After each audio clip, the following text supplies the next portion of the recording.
may be at church. You may be at work. You may be asleep. God grant that you will be ready when he makes his personal appearance. My God, what if his appearance occurs on a Sunday morning?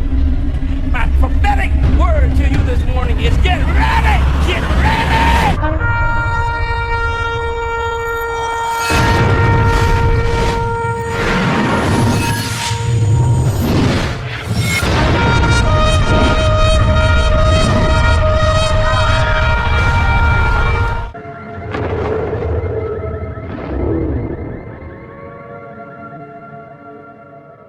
Hello everyone, welcome back to the channel. Share, subscribe, like this video, and make sure you put your prayer request in the bottom. I hope everybody out there's had a pleasant day. It was warm again here today, but I'm telling you, this snow does not want to melt.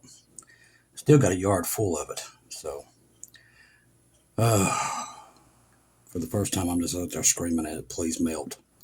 I'm just sick of looking at the snow. This has been one of the coldest winters I can remember in a long time here. It's been a long time. I remember we was talking about why I do believe we get struck in this attack. Well, it comes out tonight. Trump orders the creation of the Iron Dome defense system for the U.S. This is what I was watching last night when I had this idea that it just hit me. President Donald Trump has introduced a plan to establish a new generation missile defense shield aimed at safeguarding the United States and the aerial threats. The Secretary of Defense is required to present a comprehensive plan for the defense initiative within a 60-day time frame. The proposal aligns Trump's campaign commitments as the America First strategy. But I think they've already been doing this. I think it's already been in process. I think this is why he teamed up with Elon Musk. And that's why they've been shaping all these satellites into space. They've already got a major head start. It's not coincidence. However, numerous questions remain regarding the feasibility of such an undertaking. Like I said, I think it's already been put in place. And the actual requirements are enhanced protection against intercontinental ballistic missiles, particularly in contrast to Israel's Iron Dome system. The Iron Dome, designed to counter rockets and short-range missiles, this ain't nothing like that. This is all going to be in space. Does not provide defense against ICBMs. I don't think he understands the article at all. And despite Israel's relatively small geographic area, the system is unable to secure the entire nation. Currently, the United States relies on limited ICBM defense capabilities, primarily through interceptor missiles located in Alaska and a select few in California. The Biden administration has initiated upgrades to these interceptors, transitioning to the next generation arsenals, along with discussions about expanding the system and incorporate additional interceptors earlier in the Midwest. So he's not reporting half of what this was about. During his first term, Trump also addressed the need to expansion of missile defense strategies. The executive order in question appears to extend beyond existing capabilities and advocates for the development of new space-based defense mechanisms. That's where it's all going to be, in space, not here, which are anticipated to require several years of full deployment. They've already been put in place. That's why SpaceX was shooting up all that stuff. That's why. This stuff is already in place. And I believe that they're getting ready to turn this system on. That might be what everybody's talking about, these space-based weapons. That's it. That's part of this. The specifics of what Trump intends of the Iron Dome remain unclear. A few details have been disclosed. However, the proposal of significantly enhanced missile defenses, historically characterized and inconsistent performing in testing, would solve substantial financial investments. Experts in missile defense suggest that 60-day review may elevate the potential of expanding missile defense systems in space. I think it's already there. Remember we talked about all these lasers and everything? People in Hawaii saw all these things. I think it's part of this system. I think, listen, SpaceX has been launching missiles, satellites, might as well be missiles, every 3 days. 125 at a time. You don't need that many satellites in space. But they keep launching, keep launching, keep launching. We couldn't figure out why. This right here is it. And I believe Russia's figured that out. And that's probably why they hit us. Because before this thing gets turned on, they're going to want to take us out beforehand. Because then it's going to make Russia and China to where they can't defend themselves. And they know America wants to conquer those lands. They know it. And they've been preparing for it. So this could be the setup. This could be what causes it. Only 6% of Greenlanders want to join U.S., this new poll that came out. 45% of the survey responds repeatedly after a claim that see President Donald Trump's interest in the island. Greenland are overwhelmingly skeptical about the idea of President Donald Trump could purchase the island from Denmark, social media reports on Tuesday, citing a new opinion poll, the results of the simply sharpest contract of those who were earlier polled by the little-known U.S.-based firm. Trump has frequently touted taking Greenland for the U.S., along with incorporating Canada and retaking control of the Panama Canal since his election victory in November last year. He also claimed that there is popular support for his idea among Greenland's people. Danish National Daily disputed the assertion on Tuesday, citing a study by International Poster, which has had commissioned with the Greenland-based newspaper. Berlingske reported that nearly 500 people surveyed, only 6% said they was in favor of joining the U.S., and 9% were undecided, and 85% rejected the idea. So much for that. Almost half of the respondents, 45%, said they viewed Trump's interest in Greenland as a threat, not for the good.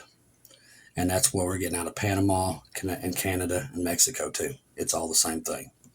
The outlet contrasted the results with an earlier survey suggesting that 57% of Greenland supporters supported acquisition of their homeland by the U.S. The majority approval was reported by a U.S.-based company, of course, Patriot Polling, earlier this month. Based on the first ever survey outside the U.S., the firm did not disclose the sample size.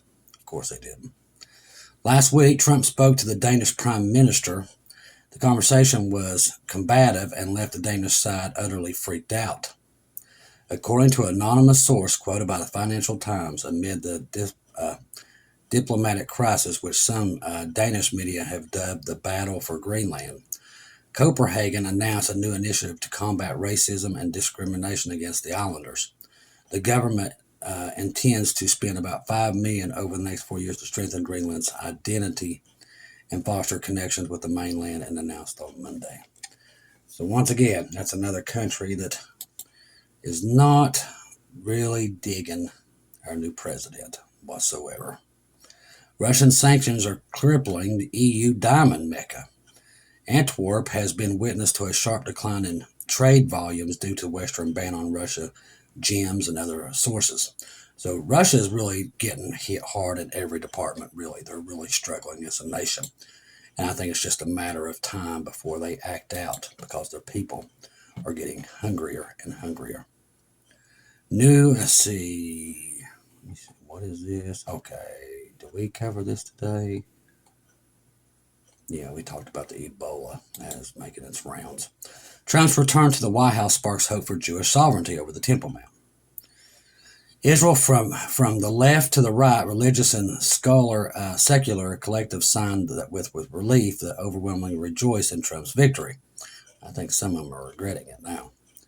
Over Kamala Harris. In honor of the inauguration, nothing could be more Jewish than giving thanks to God, and Judaism more sacred site Temple Mount. I quickly called a few friends and organized a prayer service and a unique gathering of Jews and Christians that is uncommonly here in Israel.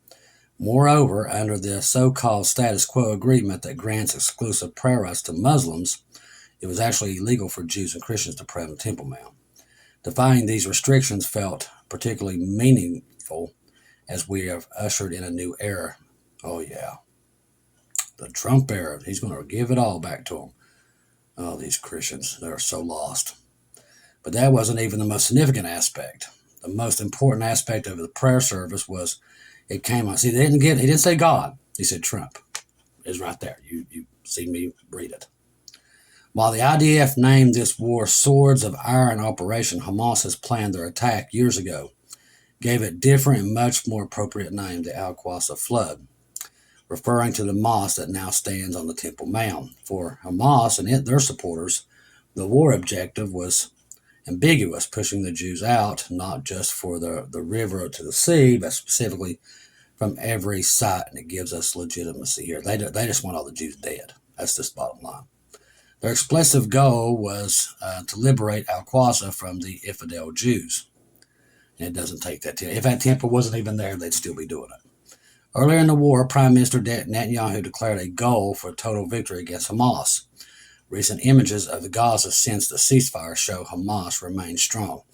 Now, it's very important about this article because the Antichrist will give them that Temple Mount back. And they think Trump is the one that's going to be able to hand it back to them. We're not going to be here to see that, thank goodness. We're going to be up in heaven eating cinnamon rolls. Lebanon's truce is extended by Trump to February the 18th. The U.S. monitored agreement between Lebanon and Israel will carry out until February 18th, the White House stated on Sunday evening. The day prior, agreement struck on November the 26th, which basically done Israel in. The government of Lebanon, the government of Israel, and the government of the United States will also begin negotiations for the return of Lebanese prisoners captured after October the 7th. Boy, if it's half as bad as the other deal. Brian Hughes, the spokesperson for the U.S. National Security Council, said on Friday that a short-term temporary ceasefire extension was urgently needed. President Trump is committed to ensuring Israel citizens can safely return to their homes in northern Israel, while also supporting Lebanese president and the new Lebanese government. All right, today there was, the past 24 hours we've had, there was a lot of quakes today, over 1,200 quakes of magnitude, one quake over the magnitude of 6, 3 between the magnitude of 5 and 6. But what's more interesting is what's happening on the West Coast. It is shaking and moving. So we're keeping our eyes on it. Now, we've been talking about these cables, and these cables are being cut everywhere. And this is definitely an act of war with them cutting these cables. So this right here, and even if they're not cutting them, this is where they're going to get the war. At least 11 Baltic cables sabotaged in the last 15 months. What do we know? NATO officials have expressed alarm over suspected sabotage attempts on underwater cables. Recent months, there's been a sharp rise of damage to undersea cables in the Baltics, with at least 11 incidents reported since October 2023. This shows you we're going to war. The latest incident was spotted by the French Navy surveillance plane this week, and cameras focused on a cargo ship with smoke rising from its chimney. Why it matters. Subsea cables spanning over 800,000 miles globally carry more than 97% of the world's communications, including critical financial transactions.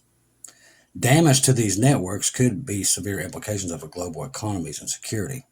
While NATO has not directly blamed Russia, suspicions are growing that Moscow could be behind the attacks. Of course they are. Like I said, they're going to get their war. No matter which way it is, they're going to make it happen. That's why the Deagle report shows that something really bad happens in 2025. Not for me and you. We're going home. The increasing frequency of cable damage is strengthening. Important Baltic Sea cables have raised concern that adversaries may deliberately targeting vital undersea infrastructure. Now, they said that China cut Taiwan's the other day. Who is behind the damage of the undersea cables? I'm sure they're going to tell us. France's long-range 2 aircraft, part of the newly launched Baltic Sentry mission, signals a heightened military presence in the region as the alliance steps up efforts to safeguard key power lines. Western intelligence officials believe Russia may engage in hybrid warfare, a strategy that includes targeting critical infrastructure to destabilize European nations' support Ukraine in its defense against Russian aggression. In response to the heightened threats, NATO has ramped up its patrols in the Baltic. This is also, they're battling for the Baltics to keep Russia out of there. While underwater infrastructure is below the Baltic Sea is home to a vast networks of undersea cables and power and gas pipelines. Notable examples include the Baltic Connector pipeline, which carries gas between Finland and Estonia, and high voltage Baltic cable that connects Sweden and Germany. The most recent rupture occurred on Sunday, damaging a fiber optic cable connecting Latvia to the Swedish islands of Gotland. Though such damage is not uncommon, the concentration of incidents in the Baltic have raised suspicions of sabotage. What measures can NATO take to investigate the damage to the cables? In December, Finnish police determined that the Eagle S oil tanker suspected of causing damage to the Eastlink 2 power cable along the 2 communication cables linking Finland and Estonia. Finnish authorities believe the ship was allegedly be part of the Russia's Shadow Fleet, designed to bypass sanctions, cut the cables while dragging its anchor across the seabed. However, other intelligence officials have cautioned that the damage may be accidental. Some point to a poor maintenance of the vessels and mechanical failures, including issues with anchors and possible causes of recent cable disruptions.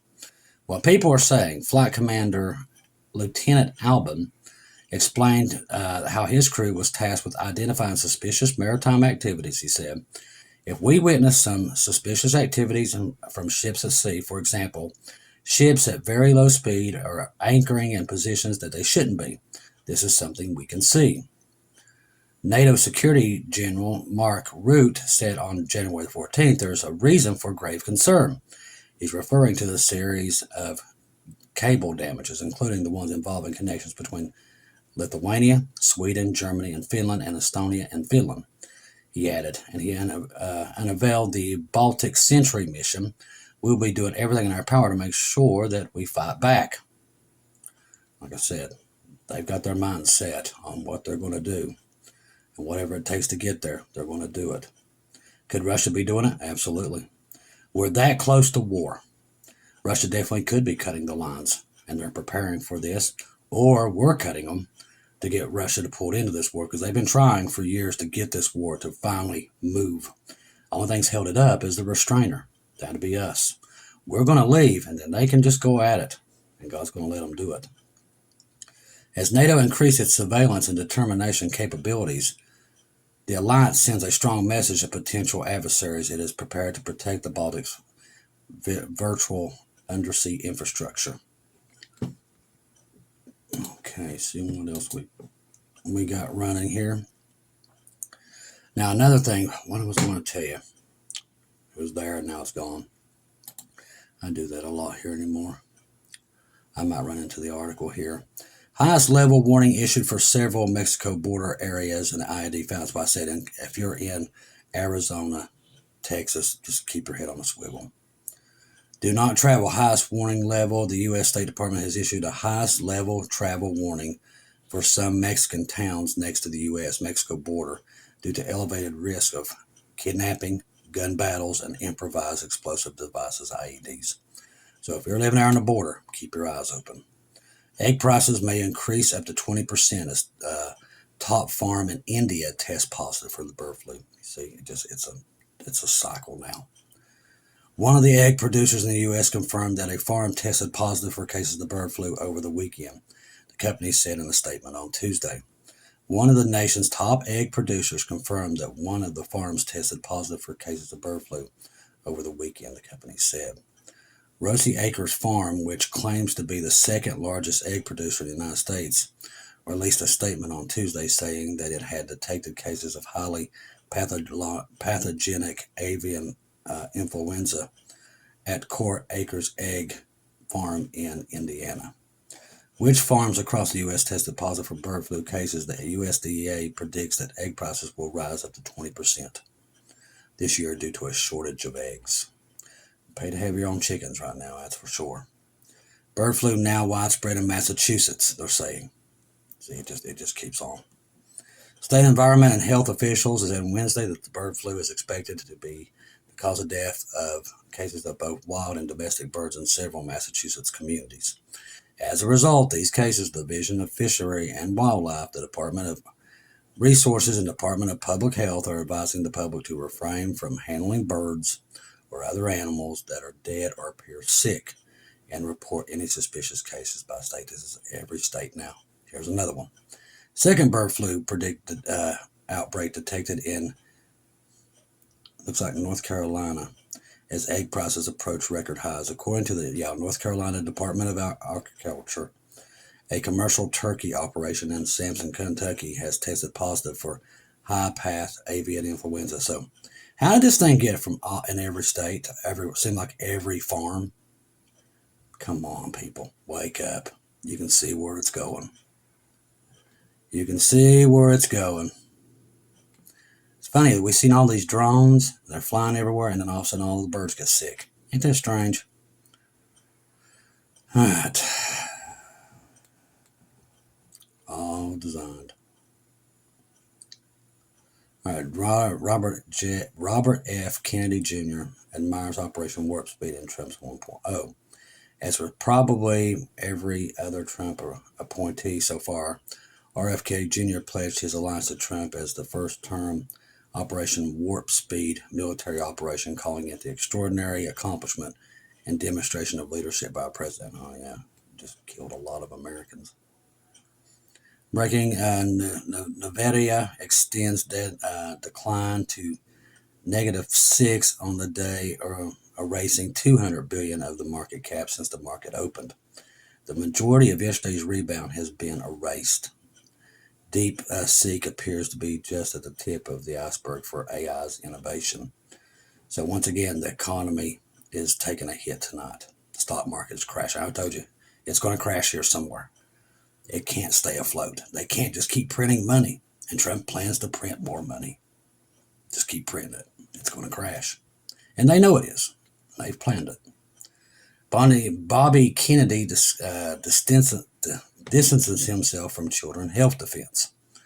After Mr. Kennedy reportedly stated to members of Congress that he has solidified pro-vaccine, Senator Bernie Sanders provided evidence to the contrary based on the content of children health defense, including the baby oneness that they sell that have the text on them stating unvaxxed, unafraid, or no vax, no problem.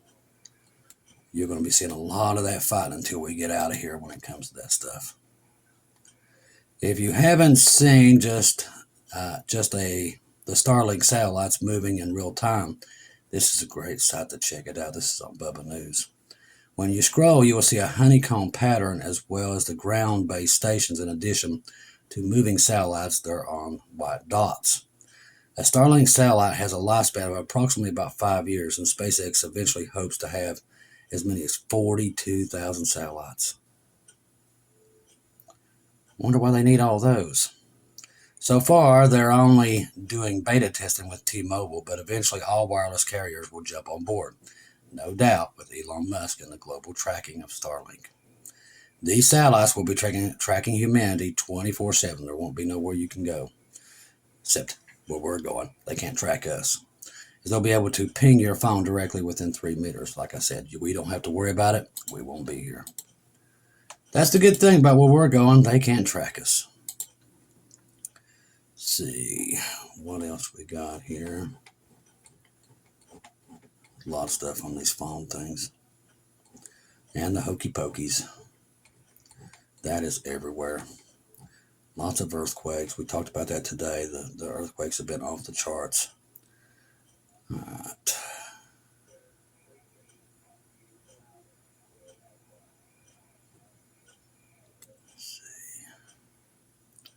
A total of 110 terrorists will be released from Israel's prisons tomorrow. All courtesy of Trump and his deal. 66 of them will be released to Judea and Samaria. 14 will be released to East Jerusalem. 9 will be deported to Gaza, and 21 will be deported abroad via Gaza, meaning they will be transferred to Gaza and then there to a third country. Whew. It's a mess out there. That's a good sign for us. They're getting us home. That's what I like about it.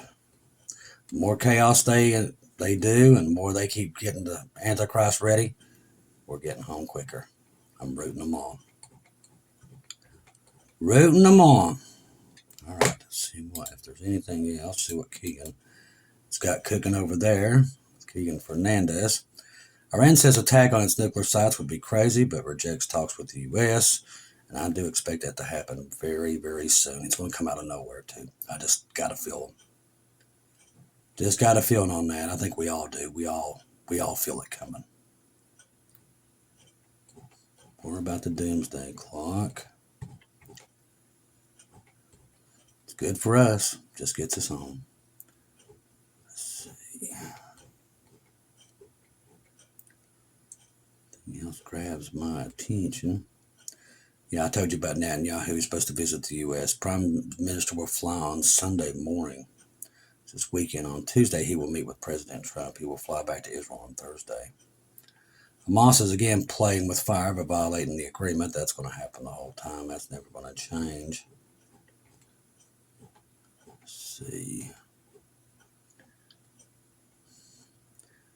The biggest oil shock in history could cause immediate global economic chaos.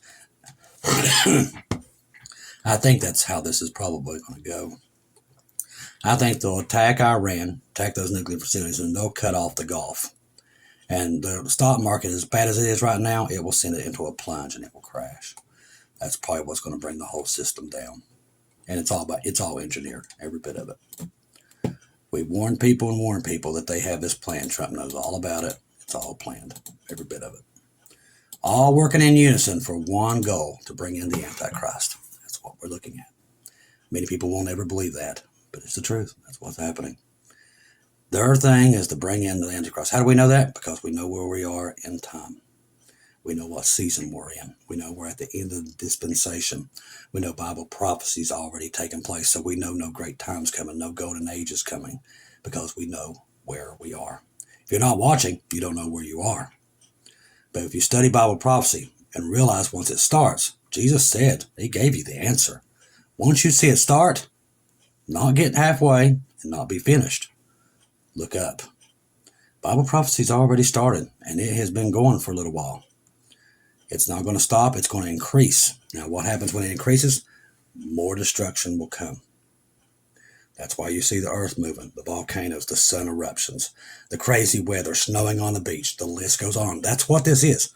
Those are warning signs saying, children, wake up. You're leaving. That's what that is. Warnings. He's reminding everybody you're getting ready to go home. So if you're lost, call upon Jesus today before it's too late, because he's warning, but these warnings will stop very soon. We will all disappear, and you will want to disappear with us. You will not want to be on this earth once we're gone. It will be hell upon earth like you've never seen. He's warning the world. We have a good Jesus, that's for sure. There's nothing better than Jesus at all. And literally, you need to give him thanks for all the warnings that he has given us, so we know what is to come. He's warned us about World War III, that it will come. The U.S. and Russia will fight. He's warned us about the earthquakes. Everything that you're seeing, he's warned us about years in advance. So when we would see these things, like the earthquakes and all this stuff, we would know we was close, so we could get people on the ark. That's what it was for, and that's what we're doing. Trust the gospel. 1 Corinthians 15:1-4. Jesus died on the cross for our sins, past, present, future. He died, was buried, rose again on the third day, according to the scriptures. Trust in Jesus and Jesus alone. Have everything confirmed through him. Ladies and gentlemen, the ark is leaving soon, and we're going home. I love each and every one of you. If I don't see or hear from you again, I'll see you at home.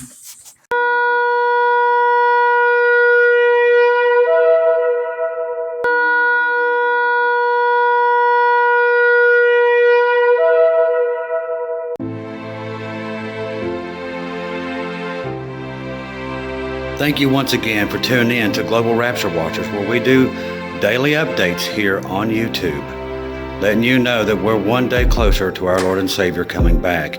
Thank you for all the support for this channel. This channel was created for God's sheep, those that are waiting for their Lord and Savior to come back and get us in these last days. We do updates once to 2 times a day here on YouTube. Thank you for all your support for the channel. God bless each and every one of you.